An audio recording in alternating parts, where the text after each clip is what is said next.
మిత్రులారా నమస్తే. నేను మీ Prasadamurthy. Welcome to promo talks. BJP, India, Congress, Pakistan. అవునా? ఇదేమిటి లెక్క అంటారా? ఇది నా లెక్క కాదండి బాబోయ్, బండి సంజయ్ గారి లెక్క. అలాగనుకుంటే బండి సంజయ్ కంటే ఇంకా అతిరథ మహారథులైనటువంటి బీజేపీ పెద్దల లెక్క. కాంగ్రెస్ పార్టీ అంటేనే దేశద్రోహుల పార్టీ. ఇటీవల మనం ట్రంప్ గారు ఏదో అక్కడేదో చిన్న మంట పెడితే ఇక్కడ రెచ్చిపోయి రాహుల్ గాంధీని, కాంగ్రెస్ పార్టీని అందరినీ కూడా దేశద్రోహుల జాబితాలో కల్పించారు కదా, అది మనకు తెలుసు. ఇప్పుడు కొత్త లెక్క ఏంటి అంటే బండి సంజయ్ గారి లెక్క. కాంగ్రెస్ అంటే పాకిస్తాన్, బీజేపీ అంటే హిందుస్థాన్. ఇదేమిటి? ఈ తెలంగాణలో ప్రస్తుతం ఎమ్మెల్సీ ఎన్నికలు జరుగుతున్నాయి. సో ఇవాళ జరుగుతుంది, రేపు మాపో రిజల్ట్ వస్తుంది. ఎవరు గెలుస్తారు ఏమిటి అనేటటువంటిది పక్కన పెడితే, ఈ ఎమ్మెల్సీ ఎన్నిక అనేటటువంటిది ఒక క్రికెట్ మ్యాచ్ అని, ఈ క్రికెట్ మ్యాచ్లో బీజేపీ ఇండియా అని, కాంగ్రెస్ పాకిస్తాన్ అని. ఇదేంటి? రెండు రాజకీయ పార్టీలు రెండు దేశాలు ఎలాగా అవుతాయి? రెండు దేశాలతో పోల్చిన రెండు దేశాల క్రికెట్ జట్లతో పోల్చడం ఏంటి? అసలు ఒక ఎమ్మెల్సీ ఎన్నికని ఇంత ప్రతిష్టాత్మకంగా తీసుకుంటారా అంటే తీసుకుంటారు. ఎందుకంటే 14 నెలలు అయింది అధికారంలోకి వచ్చి కాంగ్రెస్ పార్టీ. ఇక ఇప్పుడు ఇవాళ రేపా కూల్చిపాడేద్దాం అనేటటువంటి ఆతృతలో బీజేపీ ఉంది. ఎక్కడ సందు దొరుకుతుందో చూద్దామని చెప్పేసి బీఆర్ఎస్ వాళ్ళు కాచుకొని కూర్చున్నారు, ఏ రకంగా ఏ విధంగానే సరే ఇబ్బంది పెడదామని. సో ఎమ్మెల్సీ ఎన్నిక కూడా నీ 14 నెలల పరిపాలనకు రెఫరెండంగా భావిస్తావా లేదా చెప్పు, కమాన్ రేవంత్ అని చెప్పి తొడగొట్టి బండి సంజయ్ అడుగుతున్నారు. ఇది అంత బాగుంది, అడిగితే పర్వాలేదు, తప్పులేదు. దేన్నైనా సరే ఒక రెఫరెండంగా భావిస్తావా అని వాళ్ళు అడగొచ్చు. ఆఖరికి ఒక గ్రామ పంచాయతీ ఎన్నికను కూడా నీ పరిపాలన మీద రెఫరెండంగా భావిస్తావా అని చెప్పి క్వశ్చన్ చేయొచ్చు, సవాలు విసరొచ్చు, తప్పులేదు. కానీ ఇదేంటి? ఎమ్మెల్సీ ఎన్నికేంటి, క్రికెట్ మ్యాచ్ ఏంటి? ప్రతిదాన్ని క్రికెట్ మ్యాచ్తో ముడిపెట్టడం, ప్రతిదాన్ని ఇండియా పాకిస్తాన్తో ముడిపెట్టడం, ప్రతిదాన్ని అలా ముడిపెట్టడం వల్ల రాజకీయం రంగు పొలవడం వేరు, మతం రంగు కూడా పొలవడం. ఎందుకంటే బండి సంజయ్ గారు ఇలా అన్నది, కాంగ్రెస్ వాళ్ళు ఎంఐఎంతో అంటగాగుతారు, ఎంఐఎం ఏమో పాకిస్తాన్ క్రికెట్లో పాకిస్తాన్ గెలిస్తే గెలవాలని వాళ్ళు కోరుకుంటారు, ఓడిపోతే బాధపడతారు, కాంగ్రెస్ కూడా అంతే అని చెప్పి కాంగ్రెస్ని కూడా దేశద్రోహుల జాబితాలో కట్టేశారు. అర్థం కాని విషయం ఏమిటి అంటే ఎమ్మెల్సీ ఎన్నిక ఏమిటి, క్రికెట్ మ్యాచ్ ఏమిటి? సో మొన్న జరిగింది కదా cricket match, India Bharat match. Of course ఎప్పుడు ఇండియా పాకిస్తాన్ మీద ఎల్లప్పుడూ గెలిచిందా? పాకిస్తాన్ మీద ఓడిపోయినటువంటి సందర్భాలు లేవా? క్రికెట్లో ప్రతిసారి ఒకళ్ళే గెలుస్తారా, ఒక జట్టు గెలుస్తుందా?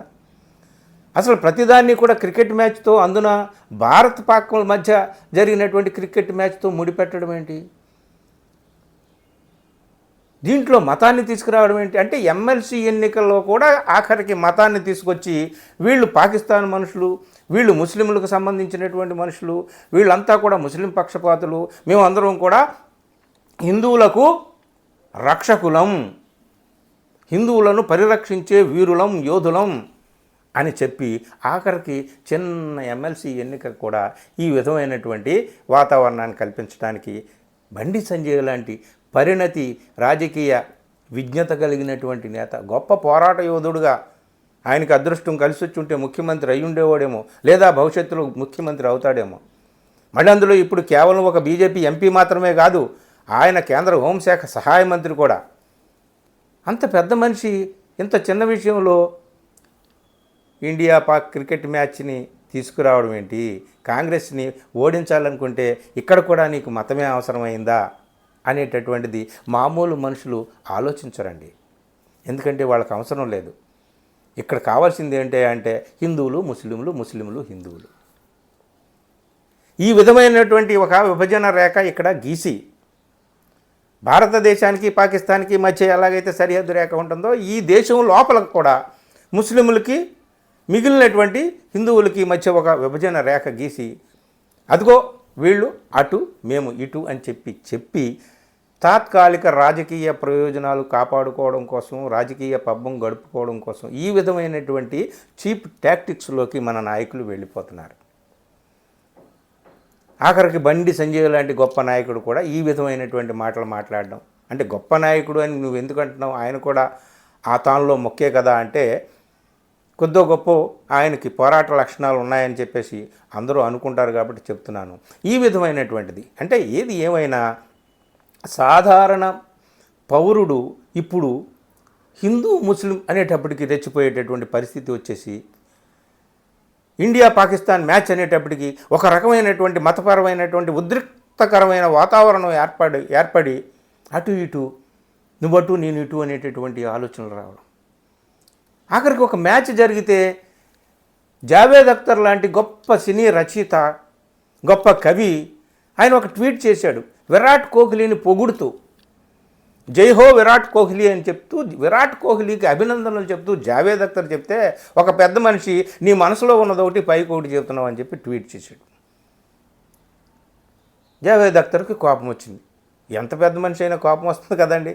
కోపం వచ్చి ఒరే పిచ్చినాయాడా, నీ తాత ముత్తాతలు బ్రిటిష్ కాలంలో నీ తాత ముత్తాతలు బ్రిటిష్ వాళ్ళ బూట్లు నాకుతూ ఉంటే నా తాత ముత్తాతలు ఈ దేశం కోసం రక్తాన్ని సమర్పించారా అని. ఆ తర్వాత వాడేదో వాగాడు, ఈయనేదో ఆయనకి సమాధానం చెప్పాడు. ఇదంతా కూడా ఆయన ట్విట్టర్ హ్యాండిల్లోకి వెళ్ళి చూడండి. జావేద్ అఖ్తర్ నిన్న సోషల్ మీడియాలో చాలా హల్చల్ జరిగింది నిన్న మొన్న ఇండియా మ్యాచ్ తర్వాత. అంటే ఎవరిని ఏ రకంగా కూడా వదలరా, ప్రతిదానికి కూడా మతాన్నే తీసుకొస్తారా. ఇక ఏం చేయాలన్నా ఈ దేశంలో మీరు ఎటు తీసి ఎటు వేయాలన్నా, ఏ పని చేయాలన్నా, అది ఎన్నికల యుద్ధమైనా, రాజకీయ యుద్ధమైనా, ఈ మాటల యుద్ధమైనా, ఏదైనా చివరికి తీసుకొచ్చి మతాన్నే తీసుకొస్తారా. ఇదేనా రాజకీయం అంటే, ఇదేనా ప్రజాస్వామ్యం అంటే, ఇదేనా మీరు చెప్తున్నటువంటి మతం అంటే. మజహబ్ నహీ సిఖాతా ఆపస్ మే బైర్ రఖనా. ఇప్పుడు పరస్పరం ద్వేషించుకోమని, కత్తులు దూసుకోమని చెప్పి ఏ మతము చెప్పలేదు కదా. మరి ఎందుకు ఇట్లాగా రాజకీయ నాయకులు ప్రతిదాన్ని ఈ విధంగా మతం రంగు పూసి ఎందుకు ఈ విధంగా చేస్తున్నారు ఏమిటి అనేది మనలాంటి వాళ్ళని కొంచెం ఆవేదనకు గురి చేసేటటువంటి విషయం. ఆలోచించే వాళ్ళకి ఆవేదన తప్ప కేవలం రాజకీయ పబ్బం కడుపుకునేటటువంటి వాళ్ళకి ఆవేదన ఏముంది, ఆలోచన ఏముంది. వాళ్ళకి ఇవన్నీ అవసరం లేదు. ప్రజలను రెచ్చగొట్టి తాత్కాలికమైనటువంటి పబ్బం గడుపుకోవడమే. మిత్రులు, అది ఏది ఏమైనా సరే ఈ దేశంలో ఇక ఈ వాతావరణం ఇంకా బలపడుతుంది తప్ప ఈ విద్వేషకరమైనటువంటి, ఈ ద్వేషపూరితమైనటువంటి అట్మాస్ఫియర్ ఇంకా బలపడుతుంది తప్ప ఇది తగ్గడం లేదు. దీన్ని ఎదుర్కొనేటటువంటి శక్తులు ఏవైతే ఉన్నాయో అవన్నీ కూడా రకరకాల దారుల్లో చీలిపోయి ఉన్నాయి. కాబట్టి మనం ఎవరికి ఏ పార్టీకి వ్యతిరేకం కాదు, ఏ మతానికి వ్యతిరేకం కాదు. అన్నదమ్ముల వలెను జాతులు మతములన్నీ మెలగవలెనో, ఇదొక్కటే మనం కోరుకునేటటువంటిది. ఆ అన్నదమ్ముల్లాగా మెలగాల్సినటువంటి వాతావరణంలో చిచ్చు పెట్టొద్దురా నాయన అని, ప్రతి చిన్న విషయంలోనూ మతాన్ని తీసుకురావద్దురా నాయన అని చెప్పేసి మనం కోరుకుంటున్నాం. బండి సంజయ్ కావచ్చు, నరేంద్ర మోడీ కావచ్చు, ఎవరైనా సరే వాళ్ళకి చెప్పేది మనం ఒకటే, అన్నదమ్ముల వలెను జాతులు మతములన్నీ మెలగవలెనవే. అలా మెలిగేటట్టుగా అంత మంచి సుహృద్భావ సోదర వాతావరణాన్ని నువ్వు 1000 చేతులతో, 1,00,000 చేతులతో, 1,00,000 చేతులతో కాపాడు నాయనా అని చెప్పి మన అధినాయకుల్ని చేతులు జోడించి వేడుకోవడం తప్ప ఇంకేమీ లేదు. మిత్రులారా, రాజకీయ నాయకులు మాట్లాడతారు మతం, మనది మాత్రం ప్రజల అభిమతం. ప్రజామతమే మన మతం, ప్రజల అభిష్టమే మన అభిష్టం, ప్రజల సంక్షేమమే మన సంక్షేమం.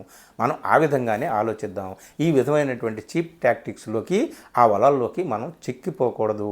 అలాగ చిక్కిపోవడం అంటూ జరిగితే దేశం లోపలే అనేక రకాలుగా ముక్కలై చెక్కలై శిథిలమైపోతుందన్నమాట. గుర్తుపెట్టుకోవాలి. ఇది ఒక ఆవేదన కలిగి చిన్న ఆగ్రహంతో చేసినటువంటి ఈ వీడియో.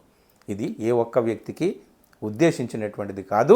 ఏ ఒక్క వ్యక్తిని నేను దోషిగా నిలబెట్టేటటువంటి ఉద్దేశం కూడా ఏమీ లేదు. ప్రతి చిన్న విషయాన్ని రాజకీయం చేయొద్దు అని చెప్పేది. మిత్రులారా, వీడియో నచ్చితే మిత్రులకు షేర్ చేయండి. Thank you very much.